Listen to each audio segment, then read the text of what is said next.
पत्थर से देना भी आता है, इसका जवाब हमें पत्थर से देना भी आता है।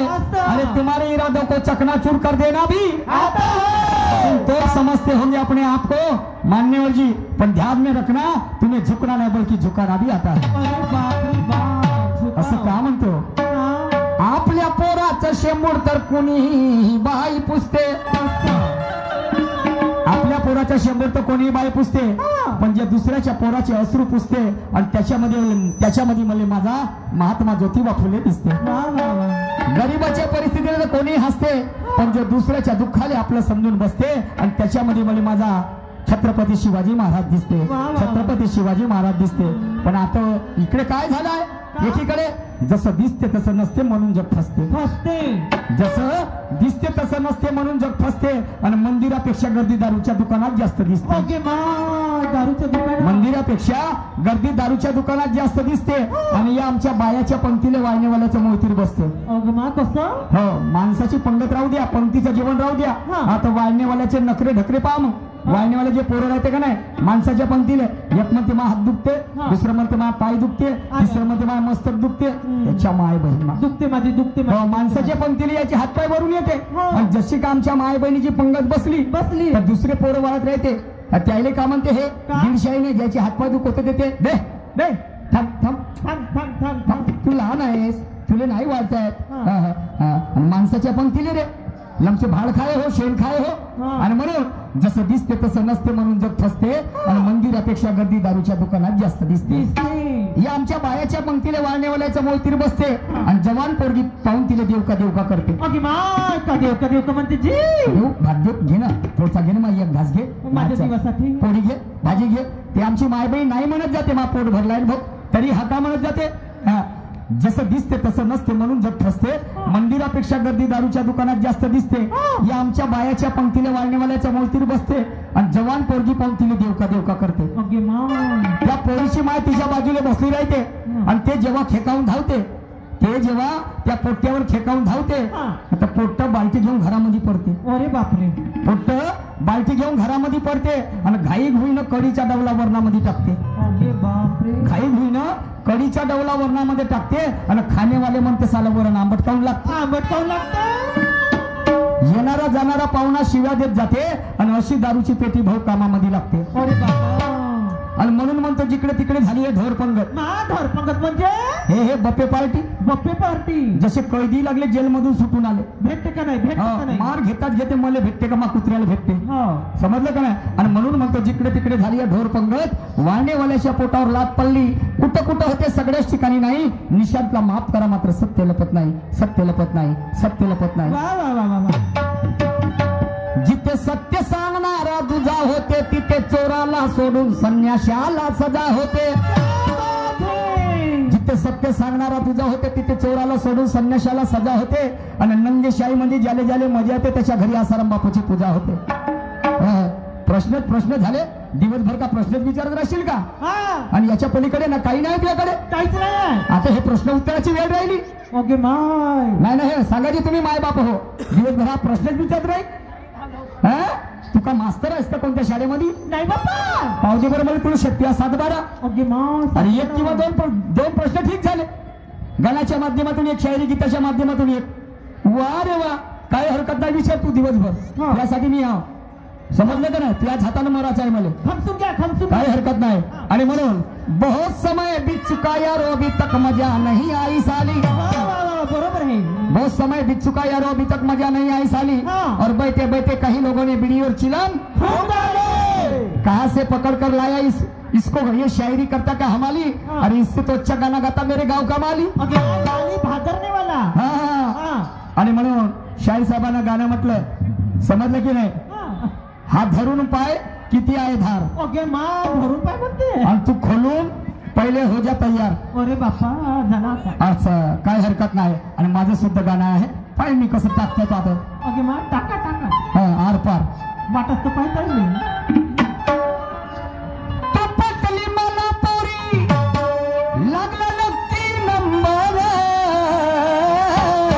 क्या बात है मेरे राजा, गोऱ्या अंगाला साजला तुझा पिवळा झंपर, गोऱ्या अंगाला साजला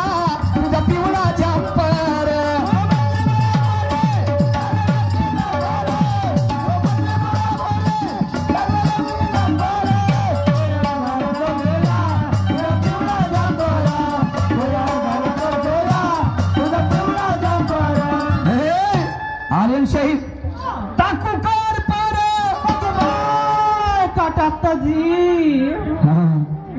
का तात्ताजी? टाकू दे ना पहिले, टाकाच्या अगोदर जी नको म्हणून.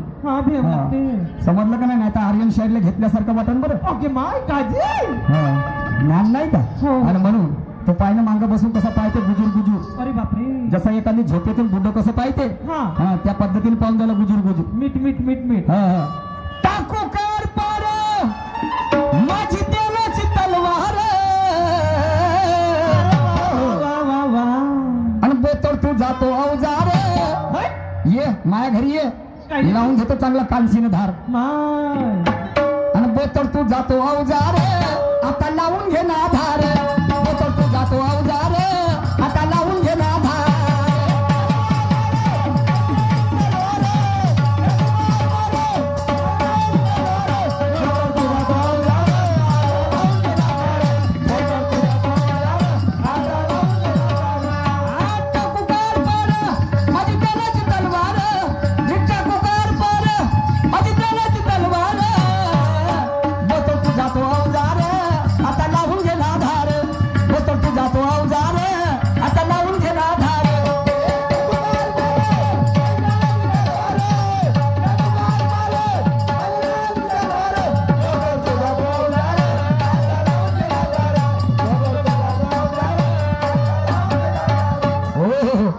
कोणाला म्हणते समजलं की नाही शाहीर साहेब?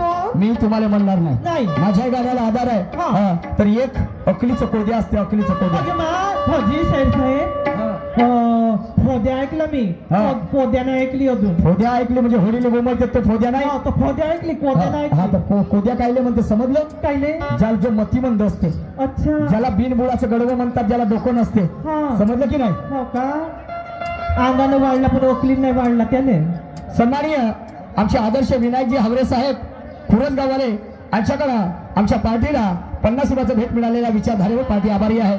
तर बिनअकलीच्या कोद्या म्हणजे त्याची फक्त अंगानं वाढ होते. मस्त 100 किलोचा राहते, एका क्विंटलच्या अंगानं वाढते तो, पण नकलीचा पता राहत नाही. आणि त्याच्याजवळ मुजोरी असते, मुजोरी. मुजोरी म्हणजे त्याला जर कोण काही सांगितलं तसंच तो समोरच्या व्यक्तीजवळ जाऊन मुजोरी करते, तसंच विचारते. अरे बापरे. तर एक दिवस त्याची शहाण्या माणसासोबत, वैचारिक माणसासोबत, सुज्ञ मनुष्याबरोबर त्याची गाठ पडते. आणि त्याला हा अकलीच्या कोद्या जाऊन का म्हणते? त्याची बोलण्याची भाषा त्या सुज्ञ मनुष्याला म्हणते, हे म्हणते. तर हा सुज्ञ मनुष्य म्हणते, बोल ना दादा काय झालं म्हणते नम्रतेनं.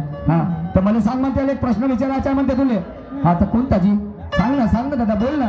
तर म्हणते, मेला माणूस जिवंत होईल का म्हणते. मग याची तळपायातल्या मस्तकात जाते. वैचारिक माणसाची सहनशीलतेची काही मर्यादा असते. आणि तेव्हा म्हणते, बे म्हणते, कोटी राहते बे म्हणते तू लमच्या अकलेच्या कोद्या म्हणते. ते मायबाप मरण पावले तर जिवंत झाले का रे म्हणते. अरे बापरे. तर नाही जी म्हणते. मग एवढं शानपण कोणी सांगितलं बे म्हणते तुला? हो ना. किती शिकलास म्हणते तू? म्हणते काहीच नाही, पुरा 58 जी म्हणते. तो 28 ना, तर मनुष्य हा आजन्म विद्यार्थी आहे म्हणते. समजलं का नाही? ज्ञान हे सागरापेक्षा अथांग आणि सागराच्या गुडघ्यावर पाण्यामध्ये आम्ही उभे आहोत म्हणते. आजन्म मनुष्य विद्यार्थी आहे म्हणते, पण तू त्याचा शिकण्याचा दृष्टिकोन पाहिजे म्हणते. समजलं का नाही? कोणाला तरी गुरु कर म्हणते. समजलं का नाही? तर म्हणते कोणी नाही भेटलं तर माझ्या घरी ये म्हणते. संध्याकाळी रोज तुला शिकवतो म्हणते, काही ज्ञान शिकवतो म्हणते तुले. म्हणजे माया कांसीनं म्हणते त्या अवजाराला धार लावून देतो म्हणते. अच्छा, संध्याकाळी ते अवजार म्हणते बोतड झाला आहे का नाही म्हणते, तर मग कांसीने धार लावून देतो म्हणते. हा माझ्या गाण्याचा मतीत अर्थ आहे. आणि मग तो पुढे मनुष्य त्या अकलेच्या कोद्याला काय मेसेज सांगते आहे, ऐका पुढे काय म्हणतो.